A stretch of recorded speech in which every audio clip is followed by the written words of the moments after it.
자, 오늘 고난주간 특별 저녁 집회 첫날인데요. 강사 목사님을 누구를 모셔야 되나 제가 곰곰이 생각해보고 기도하는데 우리 수원 노예에 있는 목사님들을 좀 모시고 싶은 마음이 있었어요.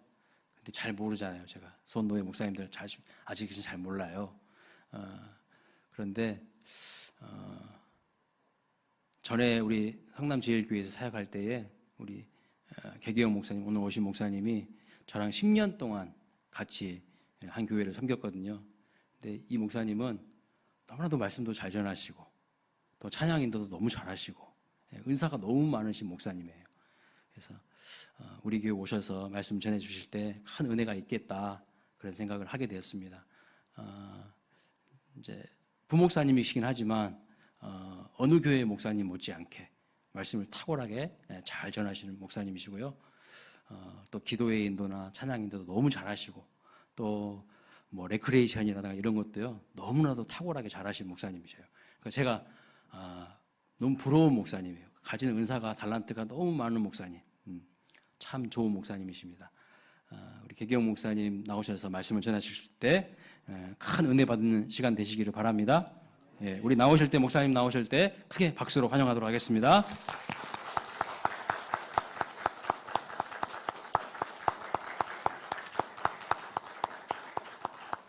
감사합니다. 네, 큰일 났네요. 큰 은혜가 있어야 되는데 이거 어떡하죠? 예, 요즘같이 교회를 향한 안 좋은 소식이 많은 시대에 점점 교세가 줄어간다고 하고 교인들이 줄어가고 교회가 없어진다고 하는 이때에 부흥을 경험하는 교회가 있다는 것은 참 감사한 일인 것 같습니다. 예, 우리 지조 목사님 오셔서 한번 잠깐 간증해 주셨는데 너무 귀한 일들이 광일교회에 일어나고 있는 것 같더라고요. 그래서 너무 좋습니다. 그래서 너무 기쁜 마음으로 달려왔습니다. 예, 일단 불러주셔서 감사합니다. 네, 잠깐 기도할까요? 네. 하나님, 오늘 하나님의 은혜가 필요합니다. 고난주간 매해 찾아오는 거지만 매해 우리에게 고난주간을 주신 이유가 있을 것 같습니다. 올해 이 고난주간도 주님이 원하시는 뜻을 잘 발견하고 그 주님 앞에 온전히 머물고 설 수 있는 시간이 되기를 원합니다. 그래서 오늘 말씀을 대하려고 합니다. 우리 힘으로는 들을 수가 없습니다. 말씀은 성령의 힘으로 들을 수 있습니다. 오늘 우리 가운데 충만하게 임하셔서 들을 길을 열어 주시옵소서. 예수님의 이름으로 기도드렸습니다. 아멘.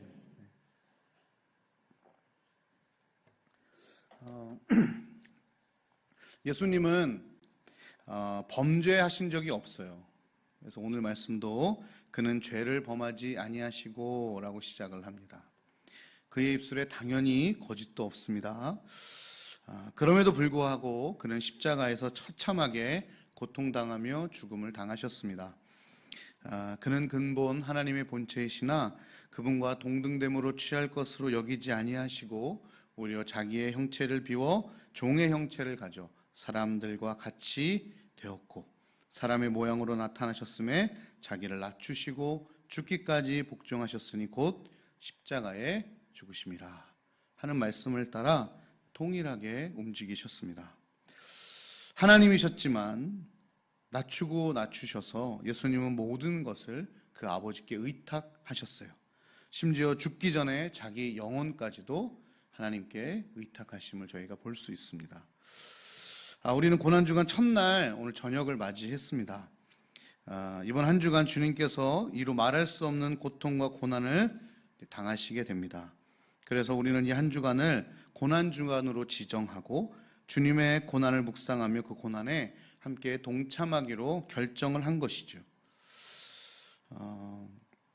그래서 고난주간이라는 것을 결정하고 그 한 주간 주님이 고난을 당하셨던 것을 같이 묵상하며 삶으로 살아내기를 우리가 바라며 한 주간을 지난 것이죠. 그래서 여기 오신 거죠, 그죠? 네, 고난주간 주님이 아프셨는데 어찌 내가 TV 앞에 멈춰 있을 수 있으랴, 그죠? 어찌 내가 노래방 앞에 멈춰 있을 수 있으랴. 그래서 오늘 성전으로 오신 줄 압니다. 그런데 조금 더 면밀히 따져보면요, 여러분, 예수님의 이 고난이라는 것이 사실 이 한 주에만 국한되어 있는 것은 아니거든요. 더 정확하게 얘기하면 사실 예수님이 태어나신 것부터가 고난이에요. 왜 그런가? 그 무한하신 신이 유한한 인간의 몸을 입고 있는 것이죠. 이거 어떻게 표현할 수가 없는데, 제가 오늘 아침에 양복을 입으려고 딱 입었는데, 그래도 좀 이뻐 보이려고 검은색 말고요, 회색 양복을 원래 입었어요. 근데 그게 이제 살 빠졌을 때 사놓은 거라 이게 꽉 끼는데 이렇게 설교하다 이렇게 하면 부두둑 소리가 날 것 같아가지고, 도대체 과연 유한한 하나님이 무한한 인간의 몸에 들어오신다는 게 도대체 어떤 의미일까? 여러 가지 생각해 봤어요. 발 300인 사람이 250 신발 신고 다니는 느낌일 것인가? 저처럼 옷 115 입는 사람이 옷 100 입고 다니는 것일까? 이게 표현할 수가 없거든요. 무한하신 분이 유한한 인간 안에 있다니. 그거부터가 고통이죠. 아마 여러분, 우리 고난주간 예수님과 동참하기 위해 내일부터 신발 우리 10mm씩만 작은 거 신고 다닙시다 하면 여러분 아마 하루 종일 힘드실걸요. 옷 두 치수만 작은 거 입고 다닙시다 하면 어떠실 것 같아요? 못 입어요. 만약 입었다 해도 아마 하루 종일 불편하실 거예요. 그러니까 예수님이 신이신데 인간의 육체로 왔다는 것 자체가 사실 설명이 불가능할 정도로 너무 답답하고 고통인 것이죠. 그것도 아기로 태어나셨잖아요. 아기 때 모든 걸 다 알고 태어나신 것도 아니고, 그 신이요, 태어나자마자 누구 손에 의해 기저귀를 갈아야 쉬를 할 수 있는 상태가 되고, 누구 손에 의해 일으켜야 걸음마를 할 수 있는 상태가 되고, 누가 밥을 먹여주지 않으면 굶어서 죽는 상황을 그 앞에 노출시키신 거죠. 이게 엄청난 고통이죠. 아무것도 안 드셔도 되는 분이 무언가를 드셔야 하고, 굳이 걸어 다니실 필요가 없는 분이 걸어 다니셔야 했고, 굳이 고통을 당하실 필요가 없는 분이 고통을 당하셔야 했고, 그러니까 이 모든 인간으로 태어난 시작부터가 다 고통이라고 보시면 돼요, 사실은. 물론 이번 한 주간 예수님이 극도의, 인간이 경험할 수 있는 극도의 고통을 당하셔서 우리가 종료주일로 또 이제 고난주간으로 부활주일로 지키긴 하지만, 사실은 이 한 주간 침뱉음을 당하고 돌맞음 당하시고 창에 찔리시고 머리에 가시관 쓰시고 십자가에 달리신 거, 그것도 정말 심한 고난이지만 실제로는 예수님이 태어나신 것 자체가 사실 고난인 거죠.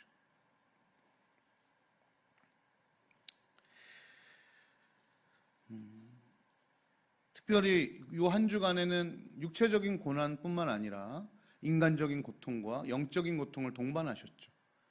처음에 무슨 일이 있었죠? 제자들이 예수님을 배반하는 일이 있었죠. 3년 내내 그렇게 애지중지 키웠던 그 제자가 한 번에 그냥 다 사라지는 일이 벌어지죠. 또 어떤 일이 벌어졌죠? 예수를 왕으로 섬기자고 그렇게 막 외쳤던 사람들이 한순간에 예수를 십자가에 못 박으라는 인간적인 배반을 당하죠. 또 무슨 배반을 당하죠? 십자가에 돌아가실 때 하나님이 예수님을 외면하는 영적인 외면까지 당하신 거예요.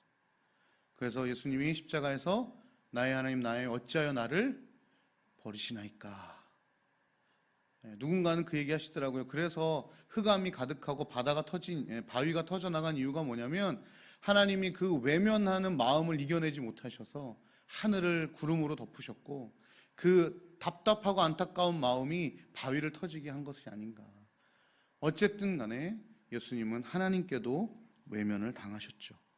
억울한 종교 지도자들의 누명으로 재판관이신 예수님이 사람에게 재판을 받아야 하는 이 상황에 처하게 되셨죠. 아까 말씀드렸지만 돌로 맞으셨고 침뱉음을 당하셨고 사지가 찢길 듯한 강력히 내리치는 그 채찍에 온 몸으로 감당하셔야 하기도 했습니다. 온 땅의 모든 면류관을 다 내어드려도 부족할 우리 주님께서 머리에는 조롱의 가시관을 쓰시게 된 거죠. 그리고 실은 더 더럽고 추악한 죄악 덩어리였던 내가 박혀 있어야 할 그 십자가에 두 팔과 두 다리, 그 강력한 못을 박히셔서 전지하고 전능하신 신께서 그 못 세계에 꼼짝달싹 못하고 박혀 계셔야 하는 그 깊은 고난을 당하고 계신 거죠. 얼마나 고통스러우셨을까요?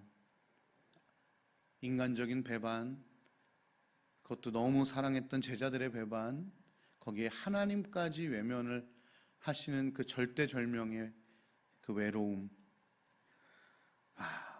그런데 왜 하나님은 예수님을 고통 중에 두셨을까? 같은 얘기지만 왜 예수님은 스스로 이 고통 안으로 들어오신 것일까? 제가 참 좋아하는 찬양 중에 당신의 시간을 뚫고라는 찬양이 있습니다. 그런데 그 첫 가사가 이제 이래요. 당신의 시간을 뚫고 이 땅 가운데 오셨네. 우리 없는 하늘 원치 않아 우리에게 오셨네. 라는 단어예요. 이 찬양하면서 엄청 많이 울었어요. 한 가지 마음을 더 알게 됐어요. 그게 뭐냐면 하나님이 우리를 구원하러 오셨다. 이건 참 늘 듣던 얘기인데 하나님이 원하시는 게 하나 있었다는 거예요. 그게 뭐냐면 내가 없는 하늘을 하나님이 원치 않으셨다는 거예요. 하나님이 온 천지를 만드시고 천국을 만드시고 내가 그 하늘에 없으면 무의미하다라고 여기셔서 누구를? 그의 아들 예수 그리스도를 우리에게 보내주셨다는 거예요.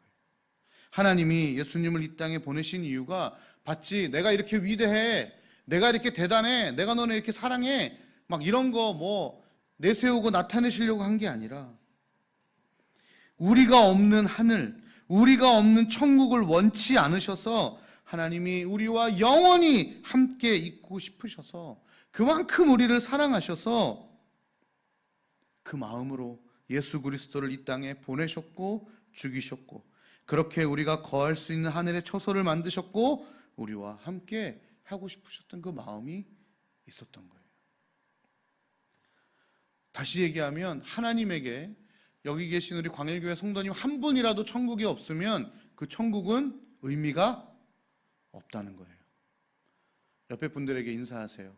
당신이 없으면 천국이 의미가 없습니다. 우리에게는 조금 더 진심이 필요합니다. 한 번 더 진심을 담아 인사하겠습니다. 당신이 없으면 천국이 필요 없습니다. 진심이 한 80%까지 담긴 것 같습니다. 한 번 더 인사하겠습니다. 당신이 없으면 천국이 필요 없습니다. 예, 그리고 이렇게 인사하겠습니다. 내가 없으면 천국이 필요 없습니다. 아멘이신가요? 이게 하나님이 우리에게 해주신 말씀이에요. 그래서 많은 설교자들이 그렇게 얘기하잖아요. 예수님이 단 한 명만 구원하시려고 해도 이 땅에 오셨겠는가? 십자가에 못 박히셨겠는가? 예스. 여러분 자녀가 5이에요. 5이 다 교통사고가 날 때만 구하러 가실 거예요?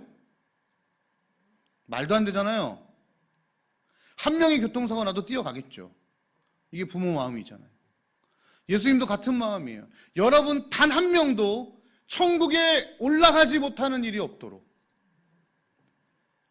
그런데 여러분하고 맞바꿀 누군가가 필요했던 거죠. 그분이 예수 그리스도신 거죠.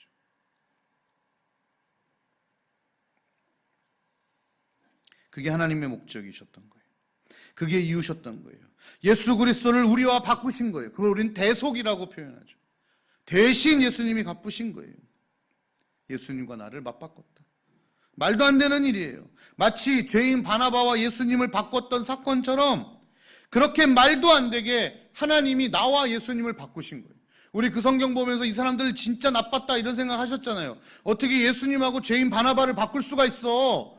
이 바보 같은 놈들 어떻게 메시아랑 그렇게 그냥 이것저것 다 잘못한 그 사람하고 왜 바꿔? 라고 얘기했지만 그 바보 같은 짓을 누가 했냐고요? 우리 하나님이요. 바보 같은 나, 죄덩인 나를 예수님하고 맞바꾸신 거예요. 그걸 우리가 은혜라고 부르는 거죠.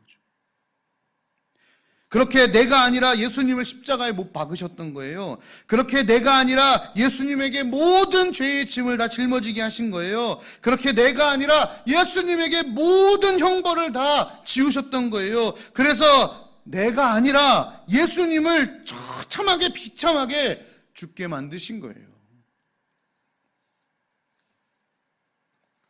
여러분, 누군가가 여러분의 자녀를 바꾸자고 하면 뭐랑 바꾸실 것 같아요? 뭐랑 바꾸시겠어요? 10억 주면 자녀랑 바꾸시겠어요? 약간 고민하시는 것 같은데 지금. 100억은요? 약간 고개를 떨구시는 분이 계시는데 지금. 안 바꾸죠. 저 애가 셋이거든요. 만약에 자녀 셋이면 300억이면 저 평생 먹고 살겠죠. 바꾸게 생겼어요? 안 바꾸게 생겼어요? 이게 저의 문제예요. 얼굴이 목사같이 안 생겼어요. 그래서 늘 여기 이름표 달고 다녀요. 여러분, 자녀를요, 돈이랑 바꾸는 사람이 어디 있어요? 집을 준다고 바꿀 거예요? 차를 준다고 바꿀 거예요? 누구 말대로 억만금을 줘도 바꿀 수 없죠. 그런데 하나님은 그의 아들 예수 그리스도를 나 같은 벌레만도 못한 죄인과 바꾸시기로 결정하신 거예요. 그와 같이 너희를 버려두지 않겠다 하신 말씀을 지키신 거예요. 여러분, 저는 늘 이 생각해요. 하나님 좀 바보 같다. 아담과 하와를 만들었어요. 만들었잖아요. 근데 아담과 하와가 범죄했잖아요. 그럼 어떻게 하는 게 제일 쉬워요? 아담과 하와를 없애고 아담 투 하와 투 만들면 되잖아요. 누가 알아요? 아무도 몰라요. 그렇지 않나요? 아담과 하와가 범죄했어요. 얘네 죄를 씻으려면 내 아들 예수 그리스도를 내어줘야 돼요. 그러느니 어떻게 해요? 야, 아담아, 잠깐 자봐라. 그 다시 흙에 묻으면 되잖아요. 하와야, 잠깐 자. 그리고 갈빗대 다시 넣어갖고 묻어서 없애버리고, 하나님 보시기에는 아담 투 하와 투, 우리가 보기에는 아담 원 하와 원 만들어서, 아니 내가 저번에 잘못 만들었다, 죄 짓지 않게 만들어야겠다 해가지고 자유의지 싹 빼가지고 그렇게 만들면 예수님 안 죽여도 되잖아요. 하나님 진짜 바보 같다니까요. 근데 하나님은 뭘 못하시는 분이에요? 스스로 거짓말을 못하시는 거예요. 하나님이 우리를 만드시고 호흡을 넣으셨다는 얘기는 뭐예요? 예, 우리의 아버지가 되시기로 결정하신 거죠. 같은 존재가 되기로 결정하신 거죠. 책임지기로 결정하신 거예요.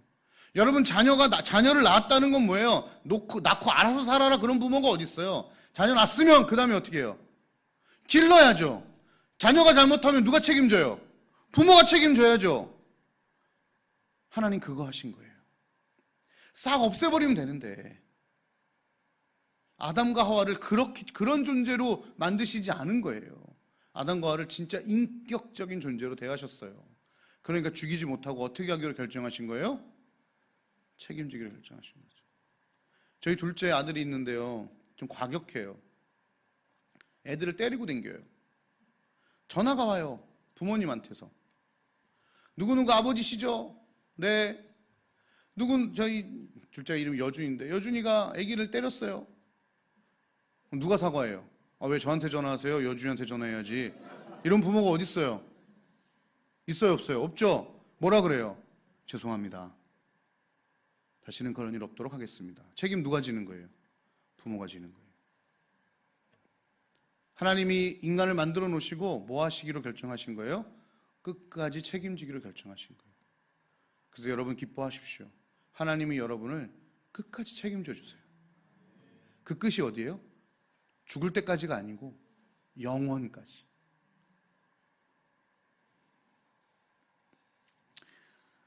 아버지의 마음인 거죠. 그런데 우리는 어떨까요? 우리의 모습은 어때요? 그렇게 말로 표현할 수 없는 귀한 구원을 우리 한 단돈 100만 원 정도면 팔지 않나요? 연봉 몇 푼 더 받으려고, 매출 몇 푼 더 벌려고, 올리려고 구원을, 복음을, 예수님을, 내 신앙적인 양심을 바꿔 먹듯이 팔아먹지 않아요, 우리? 내 자존심에, 내 감정에 예수님 팔아치워버리잖아요. 내 욕심에, 내 비전에, 내 가치에 예수님을 너무나도 쉬이 팔아버리잖아요. 교회에서 천사 아닌 사람이 어디 있어요?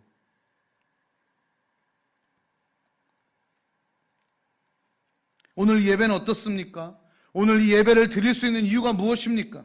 그렇게 죽이신 예수 그리스도의 육체가 산산이 찢겨서 그때 지성소에 있는 회막이 하늘로부터 밑에까지 쫙 찢어지면서 그제서야 이제 하나님이 우리와 1대1로 만나고 교제하는 그 피의 결정을 내려주셨기 때문에 오늘 우리가 이렇게 예배 드릴 수 있는 거 아닌가요? 그런데 우리는 이 예배를 어떻게 생각하고 있습니까? 이것은 곧 하나님을 어떻게 생각하냐는 질문하고 같아요. 솔직히 이 예배는 얼마나 바꾸실 수 있을 것 같아요? 오늘 만약에 저녁에 매출 1,000만 원, 그럼 예배 나오실 거예요? 1,000만 원 벌러 가실 거예요?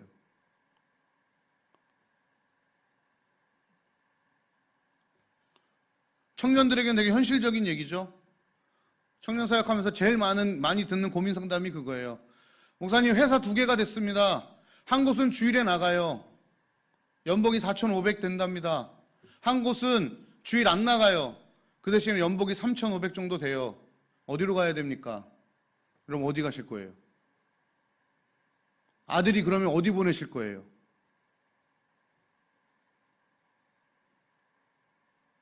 뜬구름 잡는 얘기가 아니에요. 당장 내 아들 취직해야 되는데요. 회사에 이력서 100통 넣어서 한 곳 됐어요. 그런데 일주일에 2번은 주일 빠져야 된대요. 여러분 어떻게 하실 거예요? 되게 현실적인 문제라니까요.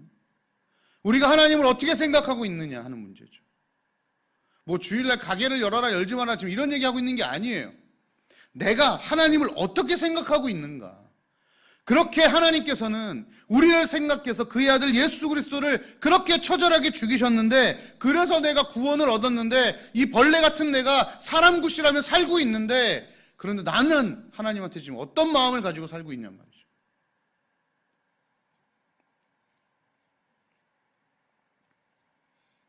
우리 인생에서 내가 어떤 것을 얼마나 소중하게 여기는가, 그것이 내 인생이 얼마나 중요한가를 알아보려면요, 그걸 한번 내 인생에서 빼보면 돼요. 내 인생에 핸드폰이 없다면. 여러분 요즘 청년들, 청소년들이 지갑 잊어버리는 게 더 무서울까요? 핸드폰 잊어버리는 게 더 무서울까요? 핸드폰. 난리 납니다, 핸드폰 잊어버리면. 여러분, 내 인생에 돈이 없다면, 내 인생에 가족이 없다면, 그러니까 정말 내가 그것이 나에게 얼마만큼 소중하고 중요한지를 알아보려면요, 내 인생에서 그걸 한번 빼보면 돼요. 빼보면. 얼마 전에 우리 카카오톡 마비 온 적 있었죠. 여러분 그때 잘 지내셨습니까?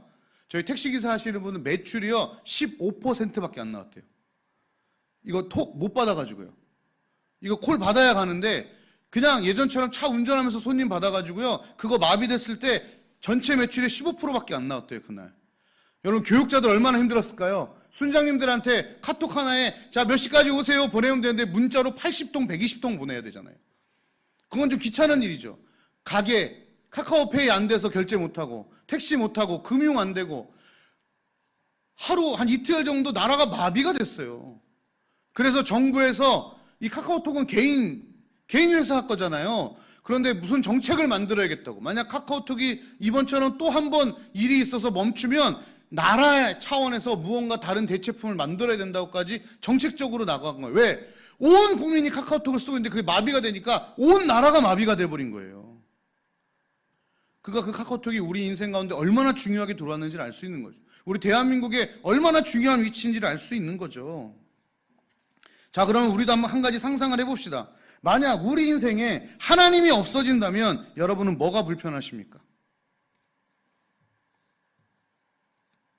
만약 우리 인생에 하나님이 없어진다면 여러분 무슨 문제가 생기시나요? 불편하긴 할까요?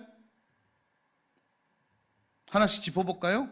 여러분의 직장에 하나님이 안 계신다면 뭐 엄청난 일이 일어나나요? 만약 여러분 자녀 안에 하나님이 안 계신다면 뭐 엄청난 일이 일어나나요?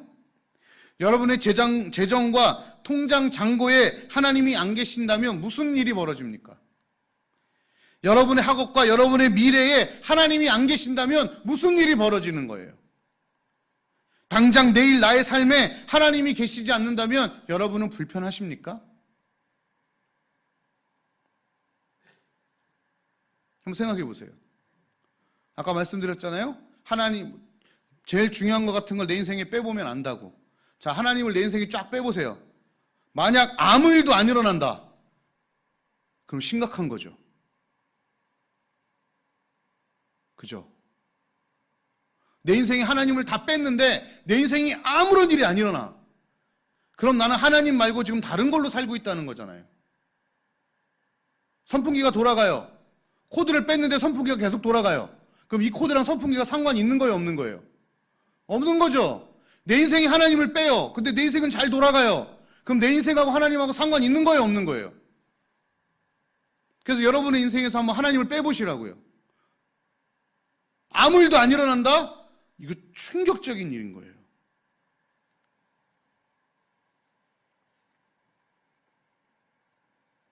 저 원래 되게 재밌는 사람인데 고난주간이라 여러분 대상을 한번 바꿔볼까요? 내 인생에 하나님이 없어지는 것이 아니라 내 인생에 다른 것이 없어진다면 여러분에게 지장을 주는지 한번 생각해 보세요. 내 인생에 갑자기 내 통장 잔고가 싹 없어져. 아, 원래 돈이 없다고요? 여러분 인생에 지장을 줍니까 안 줍니까?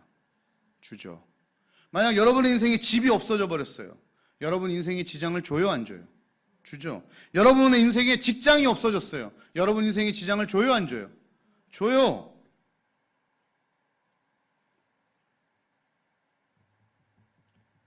자, 그럼 다시 생각합시다. 내 인생에 하나님이 없어진 상태와 내 인생에 아까 말한 이것들이 없어졌을 때 뭐가 더 불편하고 뭐가 더 힘들어요? 솔직하게.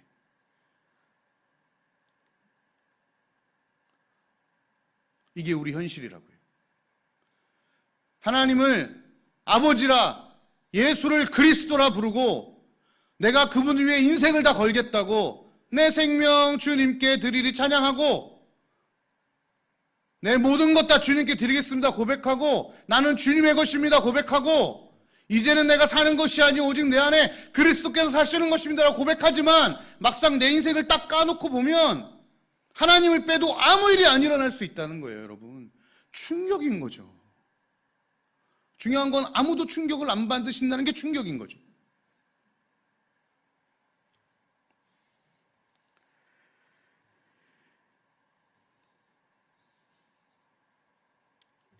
어쩌면 하나님의 영향력이 카카오톡 영향력만 못할 수도 있다는 생각이 들더라고요.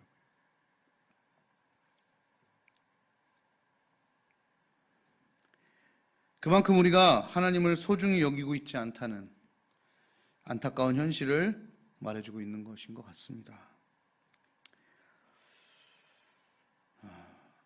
하나님은 우리와 영원히 함께하고 싶으셔서 우리가 없는 천국을 상상할 수도 없으셔서 그의 아들 예수 그리스도를 우리를 위해 보내주셨습니다. 그렇게 해서 우리가 보따리 챙기고 살고 있는데 그 보따리 끌어안고 사느라 이제 하나님을 잊어버리며 살 수 있는 거죠. 지금 그러고 있는지도 모르겠어요. 하나님 아버지는 우리와 함께하고 싶으셨습니다. 늘 인간과 함께 하셨지만 인간이 하나님을 외면하고 그렇게 하나님을 깍두기 취급하고 하나님을 없는 존재로 취급하며 살아왔음에도 하나님은 인간과 함께 해주셨고 함께 아직도 하고 싶어 하신다는 거예요. 이 아버지의 사랑을 어떻게 표현할지 모르겠어요.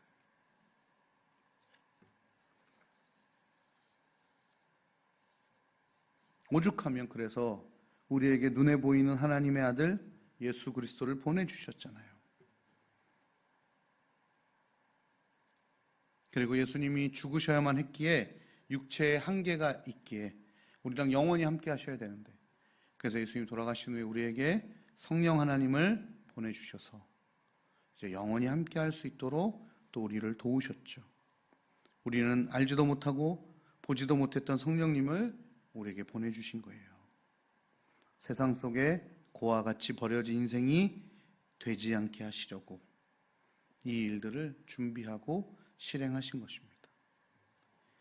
우리의 어떠함과 상관없이 하나님은 결코 우리를 그와 같이 버려두지 않으시겠다 말씀하셨어요. 모르겠습니다. 사단은 예수님의 죽음 앞에 쾌재를 부르며 날뛰었을 것 같습니다. 이제 정말 자신의 세상이 된 것처럼 하나님께 자신들이 마치 승리한 것처럼 생각했을 거예요. 사람들도 그랬어요. 예수님이 십자가에 죽으셨을 때 모든 제자들도 절망했습니다. 마치 세상이 끝난 것처럼 예수님이 그동안 하셨던 모든 말씀과 업적이 다 무의미한 것처럼 그렇게 흩어졌잖아요. 근데 예수님은 아니었죠. 또 다른 계획이 있으셨죠. 끝까지 우리와 함께할 계획을 지금도 갖고 계신 거예요. 그래서 예수님을 보내시고 돌아가시니까 성령님을 보내시고 이제 우리가 죽으면 우리를 하나님 계신 천국에 우리를 부르셔서 영원히 나와 살기를 원하시는 그 하나님의 큰 그림이 우리 가운데 있다는 것입니다.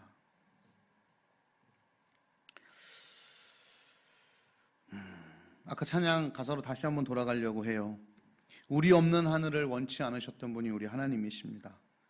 그래서 예수 그리스도를 죽이시고 우리를 살려주신 것이죠. 그렇다면 나는 하나님을 위해 무엇을 하고 있는가? 무엇을 드리고 있는가? 내가 없는 하늘을 원치 않으셔서 예수를 죽이셨다면 나는 내 인생에 하나님이 없는 것을 원치 않아 무엇을 죽이고 있는가? 직장 그만두라는 것 아닙니다. 통장 잔고 다 비워 헌금하라는 얘기 아닙니다. 미래를 준비하지 말라는 얘기 아닙니다. 아이들 양육하지 말라는 얘기 아닙니다. 그것을 하는 이유와 목적을 재설정해야 한다는 것이죠. 고난주간은 예수님 얼마나 아프셨을까? 그 돌 맞을 때 얼마나 아프셨을까? 침 맞으실 때 얼마나 기분 더러우셨을까?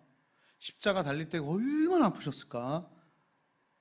이렇게 감정적으로 생각하며 아파하는 시간을 넘어서야 해요. 정말 참된 고난주간은 주님이 나를 위해 죽으셨듯이 나도 이제 주님을 위해 내 삶 가운데 무엇을 죽여야 할까를 고민하는 것이죠. 세상 가운데 죽이고 내 감정 가운데 죽이고 내 욕심을 죽이고 내 자존심을 죽이고 내 상처를 죽이고 내 현재를 죽여서 하나님 뜻을 향해 나아갈 수 있는 내 삶을 만들어내야 한다는 거예요. 한 청년이 찾아왔어요. 목사님, 왜 고민이 있어요? 뭐가 고민이야?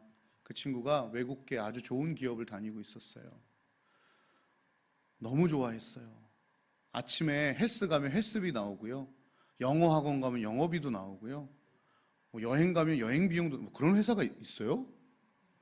월급도 너무 많이 주고요. 휴가도 너무 많이 주는 너무너무 좋은 회사예요. 이 친구 사실은 실력도 좋아요. 자격증도 10몇 개씩 있고 잘하는 친구예요. 간지 한 5달, 6달쯤 됐는데 이 친구가 그러는 거예요. 목사님, 그런데 그 회사에서 저보고 이중장부를 쓰래요. 저 어떻게 해야 돼요? 말을 할 수가 없었어요. 왜냐하면 그 친구가 얼마나 고생해서 그 회사를 들어갔는지, 이 친구 가정사도 제가 다 알고 얼마나 돈이 지금 필요한지 다 알고 있거든요. 그만두란 얘기가 여기까지 나와도 못하겠어요. 목사인데도요. 그래서 제가 이렇게 얘기했어요. 네가 나한테 찾아와서 그걸 물어본다면 난 네가 어떻게 해야 될지 이미 알고 있는 것 같다. 그걸 행해라. 알았습니다, 목사님. 알고 있었는데 목사님한테 확인받고 싶었습니다. 가서 그 주에 사표를 냈어요. 제가 그 친구를 위해서 얼마나 기도할게요. 하나님, 다음 직장은 더 좋은 직장 해주십시오. 그 선한 양심, 신앙을 지키기 위해서 그 좋은 회사를 지금 사표 내고 나오는데 하나님, 다음 직장 정말 좋은 직장 됐으면 좋겠습니다. 근데 그 다음에 좋은 직장이 안 됐을까요? 안 됐을까요? 안 됐어요. 연봉은 3분의 2도 안 되고 근무 시간은 매일 2시간씩 더 하고 좋은 직장도 아닌 곳으로 들어갔어요. 얼마나 하나님, 제가 원망이 되던지. 하나님, 이런 건 좀 너무하신 거 아닙니까? 근데 그 친구가 찾아왔어요. 목사님, 저 요즘 되게 기뻐요. 왜? 하나님이 너무 기뻐하신 것 같아요. 비록 제가 돈은 좀 못 벌고 일은 좀 더 하지만 그래도 하나님 기뻐하시니까 제 마음이 기뻐요. 물론 지금은 정말 좋은 직장으로 다시 갔어요. 그래서 제가 너무 감사하다 했어요. 근데 여러분 꼭 안 갈 수도 있어요. 그렇게 한다고 해서 직장 저 때문에 그만두지 마세요. 뭐 한 걸까요? 십자가 앞에 자기를 죽이는 거예요. 자기의 기득권을 내려놓고 불법 앞에 선한 양심, 신앙의 양심을 어길 수 없기에 그 좋은 회사 사표낼 수 있는 거예요. 여러분 고난주간은 그런 거 하는 날이에요. 내 안에 나를 죽여 하나님의 영광을 드러낼 것이 무엇인가? 반대로 내 안에 내가 하나님을 죽여서 내 영광을 취하고 있는 부분은 무엇일까? 그거 찾는 거예요. 그래서 그동안 하나님 죽이고 내 영광을 찾았던 부분, 이제 다시 하나님을 돌이켜 살리고 내 영광을 죽이는 고난에 동참하는 거예요. 불의한 돈을 버셨다면 그거 끊어내셔야 되는 거예요. 불의한 일을 하셨다면 그거 끊어내시는 거예요. 감정에 의해 그동안 쓸려 다니셨다면 하나님 앞으로 나아가야 되는 거죠. 그게 고난주간의 진정한 의미예요. 내 통장의 잔고 무엇을 위한 것인가? 거기에 하나님이 계신가? 내 미래 무엇을 위한 것인가? 거기에 하나님이 계신가? 내 직장과 사업 무엇을 위한 것인가? 거기에 하나님이 계신가? 내 자녀 양육 무엇을 위한 것인가? 거기에 하나님이 계신가? 우리 광일교회 무엇을 위해 존재하고 부흥하고 있는가? 거기에 하나님이 계신가? 점검하고 그 자리에 하나님 초청하고 나를 죽이고 그 부분에서 다시 주님이 살아나심을 경험하게 하는 것이 부활절인 거죠. 우리는 예수님과 똑같이 하나님이 없으면 아무것도 아닌 존재입니다. 이제 더 이상 하나님을 내 삶의 모든 영역에서 깍두기 취급하셨던 것들을 금지하셔야 합니다. 있으나 마나 도와주면 고맙고 아니면 내가 하고.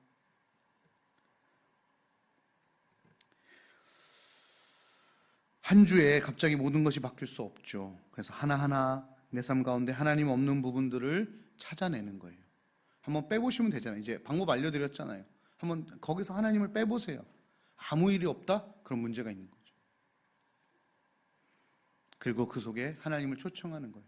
하나님, 제 재정 속에 일하여 주십시오. 하나님, 제 사업 속에 일하여 주십시오. 하나님, 제 직장 가운데, 제 자녀 가운데 일하여 주십시오. 하나님, 제 아픈 몸 가운데 일하여 주십시오. 하나님, 제 아픈 마음 가운데 하나님이 일하여 주십시오. 그 자리를 하나님으로 채워나가는 거예요. 가끔은 답답하고, 가끔은 단호하고, 가끔은 멍청해 보이고, 가끔은 괴짜 같아 보이고, 내 자존심을 완전히 갈아 넣어 죽여야 할 수도 있지만, 그게 고난주간을 고난주간답게 보내는 모습이 아닐까 생각해 봤습니다. 이제 월요일부터 시작해서 5일간 고난주간 집회가 하게 될 텐데요. 그 기간 내내 내 안에 하나님이 없는 공간을 찾아내십시오. 내가 왕이 됐던 공간을 찾아내시고 과감히 왕의 자리에서 사표 내십시오. 그리고 하나님을 왕으로 다시 초청하십시오. 내가 좀 자존심 상하고 감정이 상하고 내 재정이 좀 나가고 내 위상이 상할 수 있지만 그것이 여러분이 살 길이고 그것이 하나님과 함께 할 수 있는 유일한 길일 줄 믿습니다.